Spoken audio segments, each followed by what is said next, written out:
Okay, another afternoon, and made me a little cart. I like that little cart. They had a employee auction at the plant I used to work at. They had these carts. They used to have aluminum trays that went down inside them, and I just put me a sheet of plywood on the back of that. That is the nicest little roll around work cart. But yeah, let's get in here and start taking this apart, get the caliper off here, and go from there. Oh yeah. Let's see, this is one of the few things that I know of that has a socket head bolt on these old GM vehicles. They have a socket head bolt through the caliper. I don't know a lot of stuff that they have socket head bolts in. Got me a little breaker bar here, makes life easier, a lot easier. Let's see, get the rudder off. I was talking and filming, taking that grease cap off, and I wasn't filming, I thought I was. Let's get this off of here. Where am I gonna put it?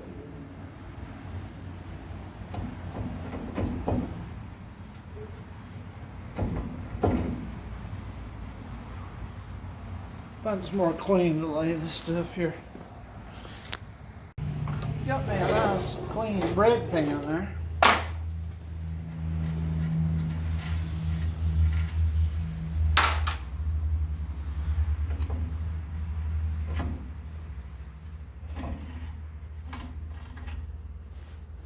Oh, like so.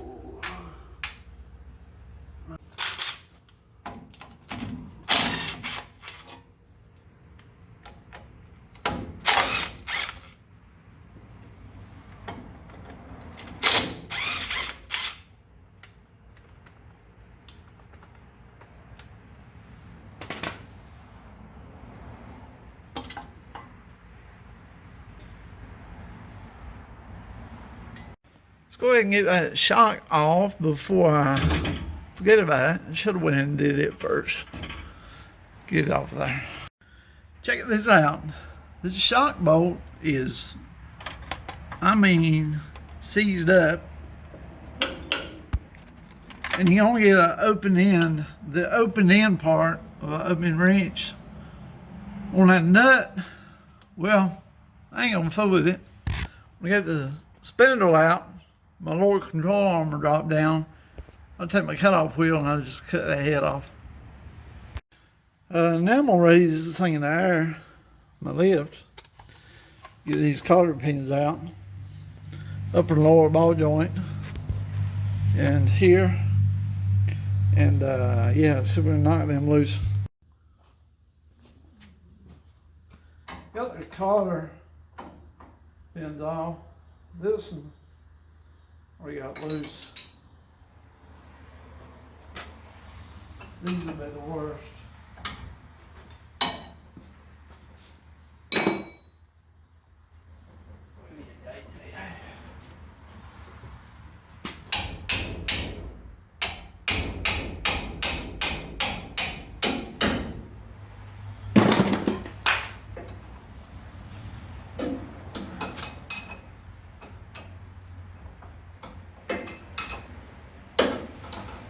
Don't take them off now, just loosen them up when we get it closer to the ground.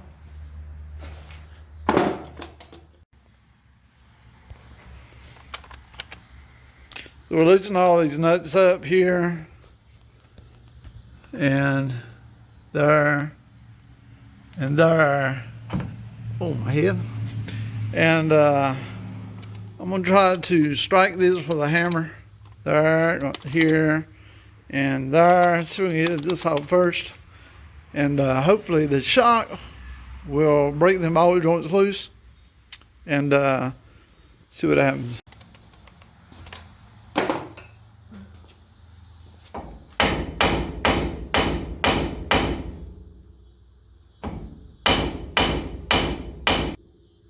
Let's do something else. Shoot a electrical fork on it.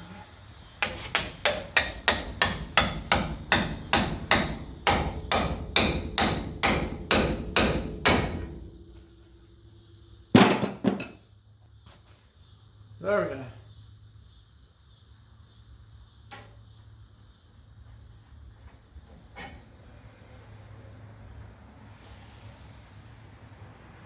That up there out of the way.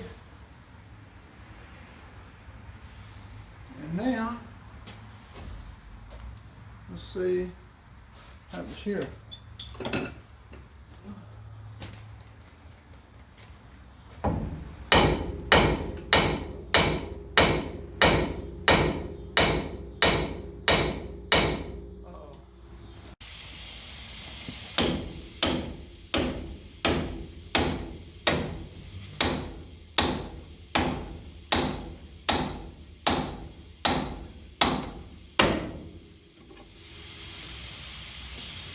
It's one.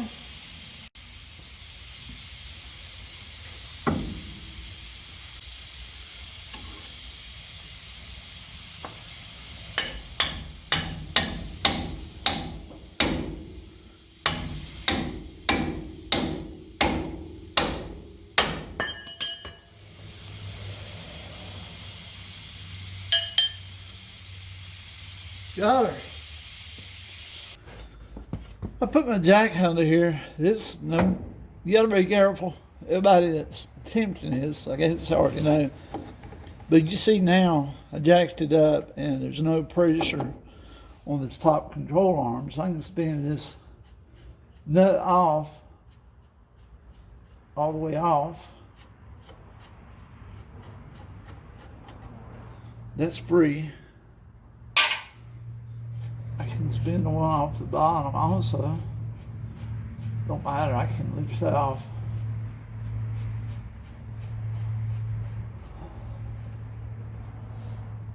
And what I'm gonna do is don't get in front of this thing here when you're lowering your jack. Don't have your jack here, have your jack to the side or whatever, because, you know, if that slips, I mean, all of that stuff it can shoot that spring forward. So anyway, I'm gonna raise my lift.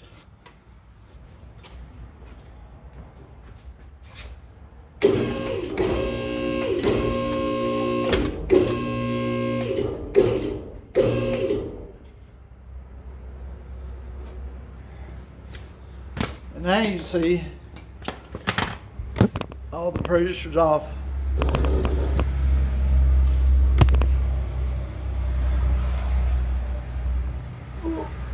I don't even like to stand there now. I'm making sure there's nothing dark in front of it, but when I did the sway bar, I should let that drop down a little further.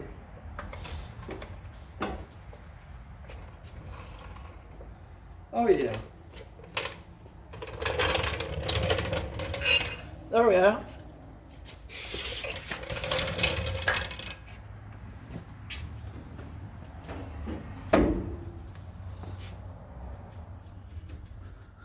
We're loose now.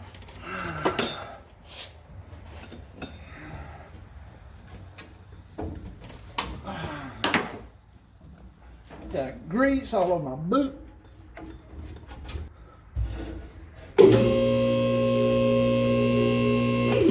Yeah, lift's nice.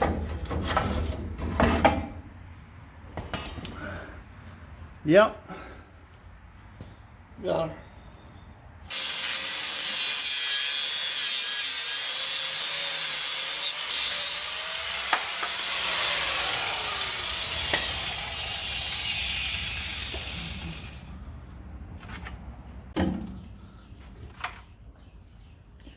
with my hammer.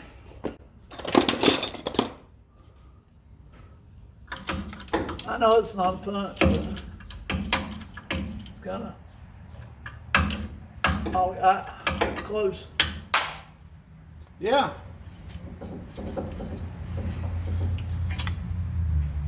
There we go.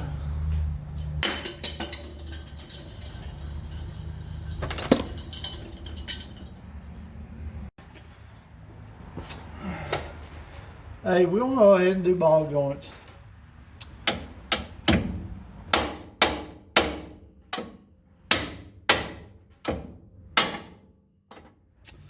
I mean, might as well. I'm here. Let's go ahead and do it. The lower ball joints are easy to knock out, but you need to use a press it back in. The upper ball joints are a pain in the butt to get out, but then you can just drop the units in and bolt them in. Yeah, kind of funny how that is. I got the new ball joints put in over here. I went ahead and, like I said, decided to change the ball joints while everything's tore apart here. We're using Moog. I think this is the top one. This is the top ball joint. In case you want the part numbers. K6136, that's the top. That's the bottom. K617T. Yeah.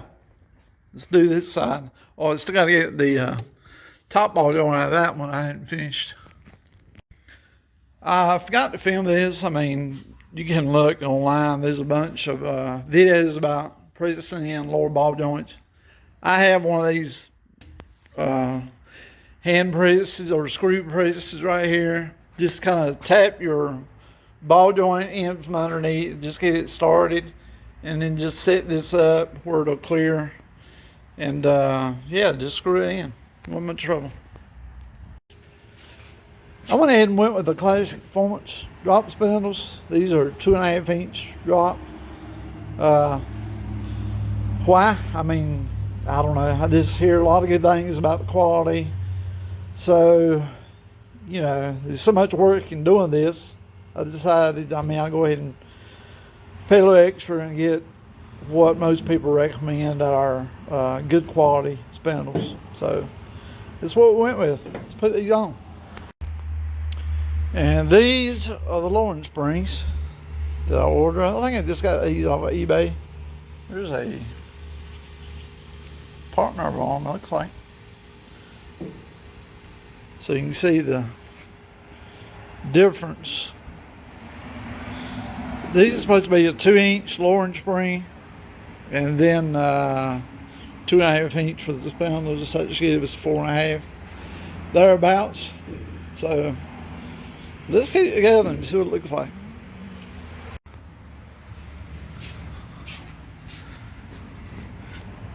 There we go. Coil springs, spindles. Got a little help over here. Got my dollar right here. Spraying them dust shields. Because this is actually going to be a herd truck. And we've nicknamed it Gary for whatever reason. It kind of stuck. So Gary is going to be a herd truck. And we're tag teaming this thing today. We got to get these spindles on, and she's working on the rear, putting shock extenders or relocators, and yeah, we're gonna have it on the ground today. So I thought my calipers weren't gonna line up, the holes weren't gonna line up, but got to looking, and my brake line was hitting up against my new spindles here, so I just kind of bent them down easy there. I don't like that next to, we might have to be down a little bit more out because my cotter pins kind of close that brake line. We'll work on that. Yeah. This side I got to put that bolt back in there. You got to put this shock on, and this side will be ready to sit on the ground, I believe. It's getting kind of exciting here at the Slow Shed. Y'all should be here, guys. Okay, we're getting there. We did a lot of filming, but the front is pretty much done. We have to bolt the sway bar back up, and the back, yeah, bolt the sway bar. Got to put some grease fittings in, and the back. Check these out. What are these wheels? American Racing G-Force. American Racing G-Force is the wheels she went with. Wheels and tires. Them are 20 by 10s on the back and 20 by 8.5s on the front. Is that right? Sounds right. So yeah, get the front tires on here before we bolt the sway bar up, and we'll sit this thing on the ground and see what it looks like. So I had to put a jack under it, pull my arms out because I had the extensions on my arms there. So let's see how low she's gonna sit.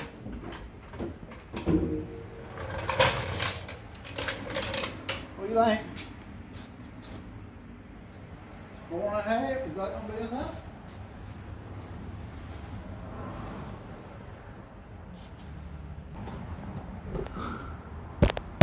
Is that a good level? It's definitely low. Or lower than it was. Let's turn that wheel a little bit.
What y'all think, guys?